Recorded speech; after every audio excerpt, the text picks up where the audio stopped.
নমস্কার বন্ধুরা, welcome to রাykitchens। আজকে আমি আপনাদের সাথে শেয়ার করব mixed fried rice. Mixed fried rice কীভাবে রেস্টুরেন্টের স্টাইলে বানানো যায় সেই পদ্ধতি আমি আমার ভিডিওতে স্টেপ বাই স্টেপ দেখিয়েছি, তাই অনুরোধ রইল স্কিপ না করে সম্পূর্ণ ভিডিওটা দেখুন। এর জন্য আমি চাল নিয়ে নিয়েছি 300 গ্রাম, বাসমতি রাইস আমি নিয়েছি। চালটাকে ভালো করে জল দিয়ে ধুয়ে নিচ্ছি। যতক্ষণ জলটা কালো ভাব থাকবে ততক্ষণ ভালো করে জলটাকে ধুয়ে নিতে হবে। আমি বারবার জল পাল্টে পাল্টে চালটাকে ধুয়ে নিচ্ছি। চাল ধোয়া হয়ে গেলে আমি এটাকে 10 মিনিট ভিজিয়ে রেখে দেব। একটি পাত্রে জল গরম করে নেব। জলটা ফুটে এলে চাল দেব না, দিয়ে দেব নুন, আর দিয়ে দেব 1 চামচ মতো তেল। এবারে আমি ভেজানো চালটাকে জলের মধ্যে দিয়ে দেব।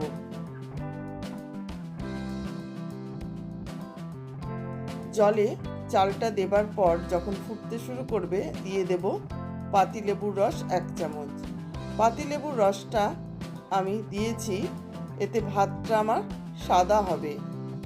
ভাতটা হতে বেশি সময় লাগে না। একটা চাল হাতে নিয়ে 2 টুকরো হয়ে গেলে বোঝা যাবে রাইসটা হয়ে এসেছে।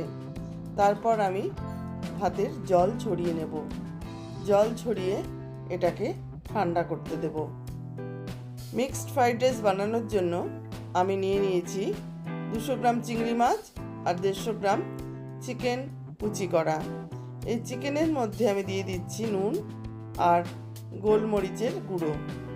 এবার দিয়ে দেব পাতিলেবুর রস 2 চামচ, দিয়ে দেব ডার্ক সয়া সস 1 চামচ। এগুলো দিয়ে ভালো করে আমি চিকেনটাকে মাখিয়ে নেব। ম্যারিনেশনের জন্য আধ ঘন্টা রেখে দেব। মাছের মধ্যেও আমি দিয়ে দিচ্ছি নুন, দিয়ে দিচ্ছি গোলমরিচের গুঁড়ো, আর দিয়ে দিচ্ছি পাতিলেবুর রস, আর দিয়ে দিচ্ছি সয়া সস। এইগুলো দিয়েও চিংড়ি মাছটাকে ম্যারিনেট করে অন্ততপক্ষে মিনিট 15 রেখে দেব। এবার গ্যাসের মধ্যে আমি একটি প্যান বসিয়ে একটু বেশি করে তেল দিয়ে দিয়েছি। ওর মধ্যে দিয়ে দিলাম 2টো ডিম। এই ডিমটাকে ভুজিয়া তৈরি করে নেব। ডিমের ভুজিয়া আমার তৈরি হয়ে গেছে। এবারে আমি তুলে নেব। ওই প্যানে আবার একটু তেল দিয়ে আমি ওর মধ্যে দিয়ে দেব ম্যারিনেটেড চিকেনটা একটু হাই ফ্লেমে আমি ভেজে তুলে নিচ্ছি। এবার দিয়ে দেব চিংড়ি মাছটাকেও আমি হাই ফ্লেমে ভেজে তুলে নেব। চিংড়ি মাছটা হাই ফ্লেমে ভাজার কারণটা হলো এর ভেতরটা জুসি ভাব থাকবে। চিংড়ি মাছটা ভেজে তুলে নেওয়ার পর ওই কড়াইতেই একটু তেল দিয়ে দেব কুচনো পেঁয়াজ। এখানে আমি একটা বড় কুচনো পেঁয়াজ নিয়েছি। এই পেঁয়াজটা দেওয়ার পর একটু নাড়াচাড়া করেই এর মধ্যে দিয়ে দেব রসুন আর আদা কুচি।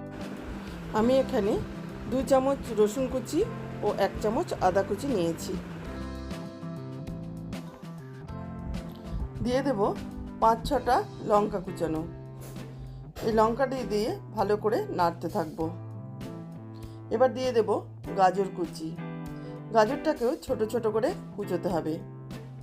দিয়ে দেব বিনস কুচি, দিয়ে দেব ক্যাপসিকাম কুচি। এইগুলোকে সব সমান মাপে না কাটলে একটা সিদ্ধ হবে, একটা হবে না। দিয়ে দিলাম নুন। এবার ভালো করে আমি এটাকে ভাজবো। এবার দিয়ে দেব রাইসটা আমি 90% বয়েল করে রেখেছি। রাইসটা দেওয়া হয়ে গেলে আলতো করে নাড়তে হবে যেন ভেঙে না যায়। হালকাভাবে একটু নেড়ে মিশিয়ে নিয়ে এবার আমি অন্যান্য উপকরণগুলো মিশিয়ে দেব। দিয়ে দেব চিকেনটা যেটা আমি ভেজে রেখেছিলাম, দিয়ে দিলাম চিংড়ি মাছটা, দিয়ে দিলাম ডিমটা, উপর থেকে দিয়ে দিলাম ডার্ক সয়া সস 1 চামচ, আর দিয়ে দিলাম গোলমরিচ 1 চামচ। এবার এগুলোকে ভালো করে মিশিয়ে নেওয়ার পালা।